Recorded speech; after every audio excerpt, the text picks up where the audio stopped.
ఆంధ్రప్రదేశ్ రాజకీయాల్లో ప్రెజెంట్ ఒక నేత గురించి ఎవరైనా చాలా ఇష్టంగా మాట్లాడుకుంటారు అంటే ఖచ్చితంగా చెప్పుకోవాల్సిన పేరు బాలయ్యే.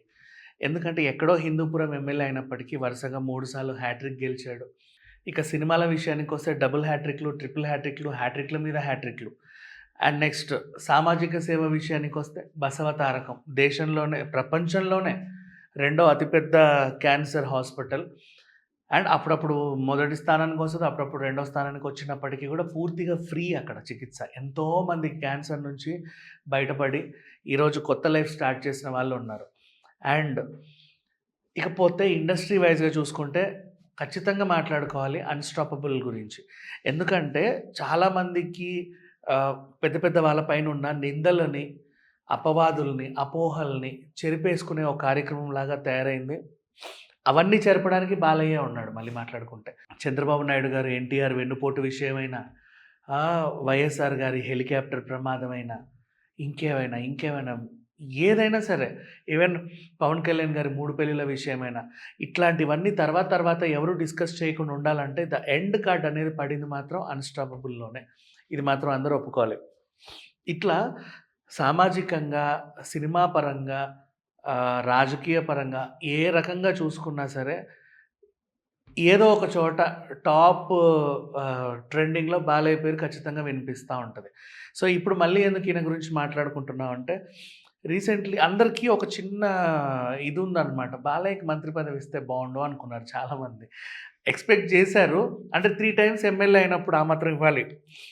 అండ్ జనాల్లోనూ మంచి పేరుంది.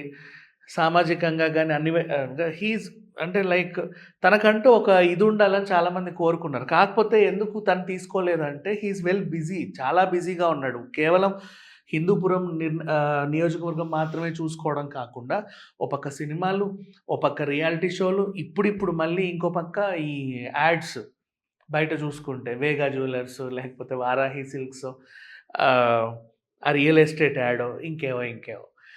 ఇట్లా చూసుకుంటే అన్ని రంగాల్లో బిజీగా ఉన్నాడు. పైగా బసవ తారకం మళ్ళీ. అప్పుడప్పుడు అది కూడా చూసుకోవాలి గదా! వారానికి ఎక్కడ కాలు పెట్టినా సరే 24 అవర్స్ బిజీగానే ఉన్నాడు. పైగా మిగతా వాళ్ళని కలవాలి, ఫ్యామిలీతో స్పెండ్ చేయాలి. ఆయనకంటూ ఒక పర్సనల్ లైఫ్ ఉంటది. ఇవన్నీ చేసుకోవడానికి ఆయనకి ఎక్కడ టైం సరిపోక మధ్యలో ఈ మంత్రి పదవి ఎందుకు? నేను దాన్ని అనవసరంగా మళ్ళీ అంటే ఫుల్ ప్లెడ్జ్డ్ ఫోకస్ చేయాలి దానిపైన అని చెప్పేసి తనే కొంచెం ఎందుకులే అనుకుంటూ వస్తారు. కానీ చాలామంది టీడీపీ శ్రేణులకి ఈయనకి ఇవ్వాలనే ఉంది. సో, ఇప్పుడు తనకు ఎలాగో అలవాటైన కళా సాంస్కృతిక శాఖ లేకపోతే ఇంకేదైనా ఒక మంచి మంత్రి పదవి ఈ మధ్య కాలంలో మంత్రివర్గ విస్తరణ ఉందంట టీడీపీలో. ఆ విస్తరణలో భాగంగా ఈయనకు కూడా ఏదో ఒక మంత్రి పదవి ఇస్తారు అని ఒక టాక్ అయితే బయట నడుస్తా ఉంది.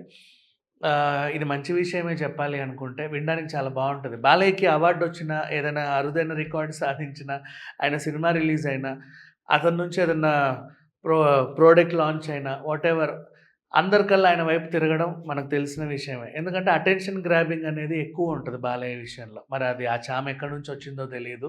ఇంకా బికాజ్ వీళ్ళ తరతరాల నుంచి ఆ చామ కొనసాగుతా ఉంది కాబట్టి ఆబ్వియస్లీ ఎన్టీఆర్ గారి దగ్గర నుంచి స్టార్ట్ అయ్యి ఉంటది.